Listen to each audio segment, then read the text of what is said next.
been settled, but some of them still going down to the wire. And, next up, we have, well, one of the perennial favourites. It's the Bridgestone Thundersport 500s coming to the grid.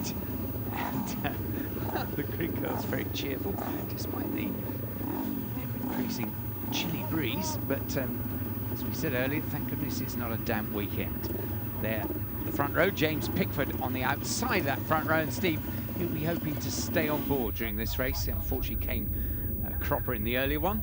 Yeah, we're hoping for a slightly better start as well. It's very difficult to get these 500s off the line without that front wheel coming up, and he does a better job of it this time, although swallowed up a little bit. Joe Barton, number 106, with the bright day-glow yellow helmet, is going to be first into turn one. Steve Tomes looks as though he's up into second. That's Steve Kane there, just taking the outside line towards the back.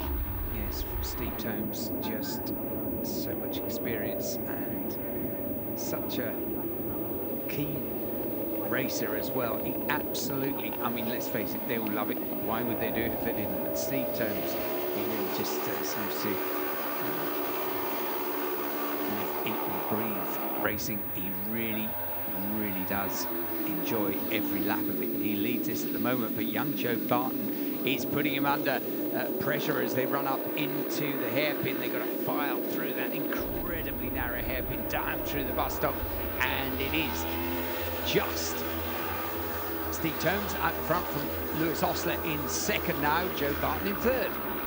Yeah, Joe Barton had a look up the inside into Shaw's hairpin, but didn't quite work out. And Lewis Osler there having a look up the inside into Gerard's. It's very quick on a 500. It's literally drop down one gear and pin it open all the way around here and put your trust in the Bridgestone tyres.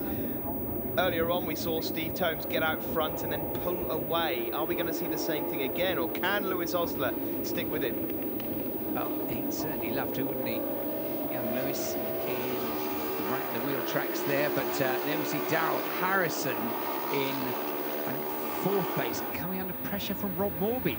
Yeah, Daryl Harrison, number 5 there, with no Colin McCabe at Mallory Park. Good result here. We'll wrap up third overall in the championship. There's Nick Clift, number 32, another former super team that's going well this year. Yeah, he was a faller in the earlier race as well, so let's hope better fortune, or wish better fortune for him this time round. But look at this, Steve Tomes as flat as he can get on that 500 down under the Jordan Road servicing bridge, and there, well, that is Nick Clift at the back of that chasing group. Yeah, he's just behind Christopher Spink and Rob Morby there, battling away for 4th, 5th and 6th. Steve Tomes starting to break away now from Lewis Osler in 1st and 2nd. Joe Barton in 3rd, ahead of Daryl Harrison. There is Morby, Chris Spink and Nick Clift. Yes, Chris Spink moving one side of the track to the other, trying to shuffle away across. Dominic Clegg, number 14, tucked in there, again leading that next group behind. But there's Joe Barton, Daryl Harrison, Rob Morby, Chris Spink, Nick Clift, and all lining up to have a pounce, but nobody at the moment able to live with the speed. Steve Tomes at the front of this. Yes, with Andy Lawson having wrapped up the championship back at Alton Park, we're still waiting to hear what he's up to for next season. We've already been told that Adam Shelton is lining up a Superstock 600 ride at Thundersport. Steve Tomes, well, I'm sure we'll see plenty of him at rounds here at Mallory Park, a couple of Doningtons maybe, and Brands Hatch, so always good to have Steve with us. Lewis Osler, I understand, is on a mini twin for next year, so Joe Barton has a good chance perhaps of getting a championship next year. He's sticking with the 500s.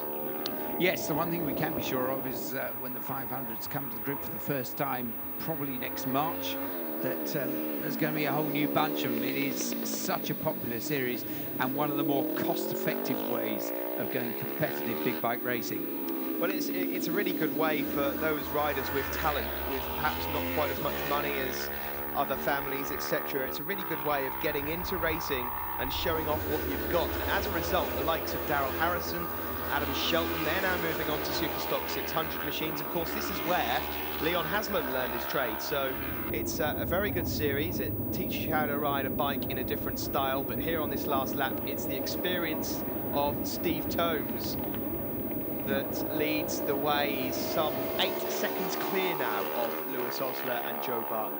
Yes, he's going to pick his way just past one of the tail enders there, but look at the lead that he's been able to build up. Fastest lap of the race. Well, no surprise, that stands to Steve as well. So he comes down through the bus stop for the last time, number 54.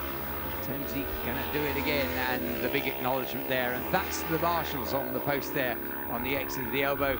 He crosses the start-finish line and stands up to take the victory and acknowledge the checker. That's another very good win for him, but what a chase behind, and I think Lewis Osler, they came under the bridge, just getting the better of Joe Barton, but that's another excellent podium finish for young Joe, and that's confirmed Steve, Lewis and Joe. Chris Spink was 4th, Rob Morby finished 5th, and Nick Clift crossed in 6th place.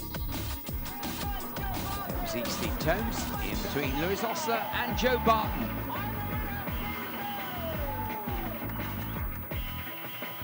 There's the final standings. Andy Lawson, the championship winner from Adam Shelton, who put on such a great display in the second half of the season, and Darrell Harrison 3rd.